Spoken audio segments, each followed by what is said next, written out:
back the cooperation between state and local Thank you, Ms. Bondi. governments. I just want to continue.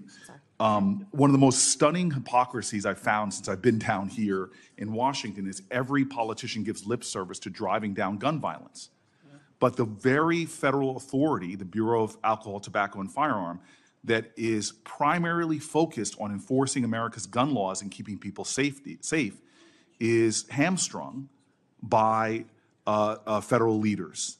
The ATF's core responsibility is assisting in local law enforcement. When I was a mayor, I detailed local law enforcement to the ATF, but I'm stunned at how they have been stripped of resources, of their budget, and all of their capabilities to go after illegal gun running. When I was mayor of the city of Newark, we couldn't find one gun crime that was done with a legally purchased gun. But when I turned to the ATF leader at that time told me in private, we don't have the resources, support, or legal ability to go after these crimes. I am concerned about our ability to fight gun crime in America that threatens our law enforcement officers as well as people in communities from red counties to blue cities. Will you commit to doing everything you can to making sure the ATF has its resources and the legal power to pursue illegal gun runners in our country? Senator, I will do everything in my power to prevent illegal gun runners in our country. When I left being a state prosecutor to run for Attorney General, I almost didn't run because I was working on a wire case involving illegal gun runners.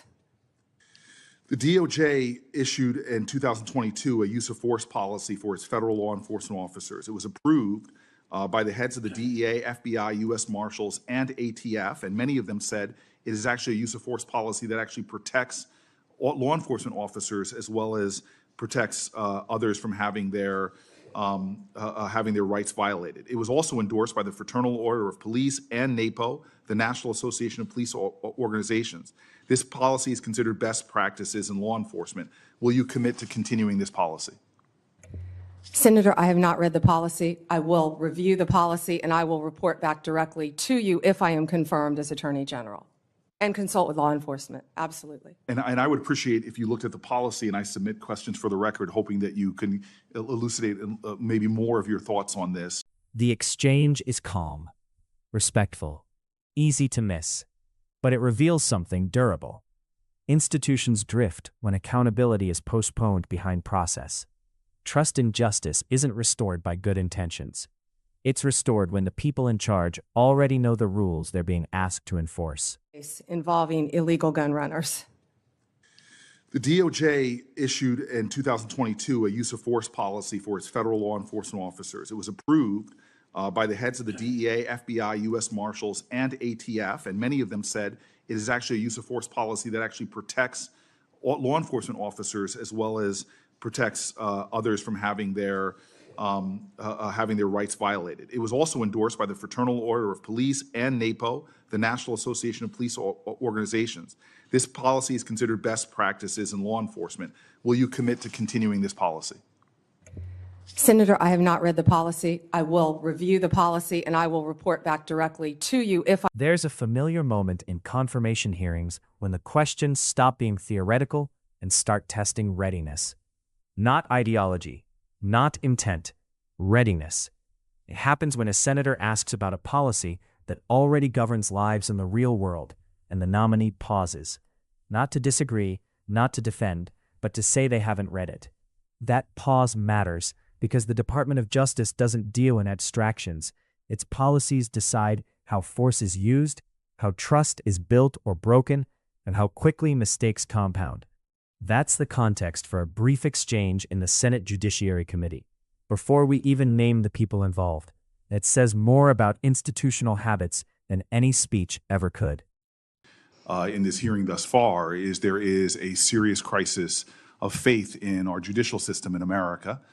And we are at a time where, as Judge Learned Hand reminded us in his writings and speeches, that the power of the Constitution is only strong as long as it is believed in and had faith by the American people. And that faith is shaken by so much of the political tumult.